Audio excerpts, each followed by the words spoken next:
1999 ഒരു ഡോക്യുമെന്ററി ചെയ്തിട്ടുണ്ട് എന്നുള്ളത് പേപ്പറിലൊക്കെ വായിച്ചിട്ടൊരു ഒരു അറിവുണ്ട്. അതിന്റെ ഒരു എക്സ്പീരിയൻസ് എങ്ങനെയായിരുന്നു? എസ്കേപ്പറ്റുകാരനെ കുറിച്ചായിരിക്കും അല്ലേ? അതെ, എസ്കേപ്പറ്റുകാരനെ കുറിച്ച് മണ്ണും മനസ്സും തരുന്ന അതിൻ്റെ ടൈറ്റിൽ. അത് ചെയ്യാനുള്ള കാരണം എന്താ വെച്ചാൽ എസ്കെ നമ്മുടെ വീടിൻ്റെ അടുത്താണ് താമസിക്കുന്നത്, ഒരു പറമ്പിനപ്പുറം താമസിക്കുന്നത്. പിന്നെ അങ്ങേരെ കുറിച്ച് മരണപ്പെട്ടതിന് ശേഷമാണ് പിന്നെ നമ്മളൊരു ഫ്രണ്ട്, ഞാൻ പറഞ്ഞത് അപ്പം മെയിൻ ഫ്രെയിം എന്ന് പറയുന്ന സ്റ്റുഡിയോ ഉണ്ട്. എന്നെ സിനിമയിലൊക്കെ കൊണ്ടുവന്നതും എനിക്ക് ഇതിനകത്തേക്കുള്ള എൻ്റെ മുഴുവൻ കാര്യങ്ങളും പിന്നെ എക്സ്പീരിയൻസ് ചെയ്യാൻ പറ്റിയ ആളാണ് മെയിൻ ഫ്രെയിം എന്ന് പറയുന്ന സ്റ്റുഡിയോ. ഈ മെയിൻ ഫ്രെയിം എന്ന് പറയുന്ന സ്റ്റുഡിയോ പിന്നെ പ്രേമരാജ് എന്ന് പറഞ്ഞിട്ടുള്ള ഒരു കക്ഷിയായിരുന്നു. അന്ന് ഞങ്ങളെല്ലാവരും മെയിൻ ഫ്രെയിമിൽ വലിയൊരു ഗ്യാങ് ഉണ്ടായിരുന്നു ഇന്നത്തെ. അപ്പം അവിടെ നിന്നാണ് അവൻ പ്രൊഡ്യൂസർ ആവാന്ന് പറഞ്ഞ രീതിയിൽ.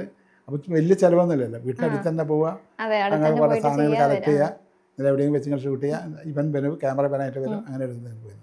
അങ്ങനെയാണ് ഡോക്യുമെൻ്ററി ചെയ്തത്.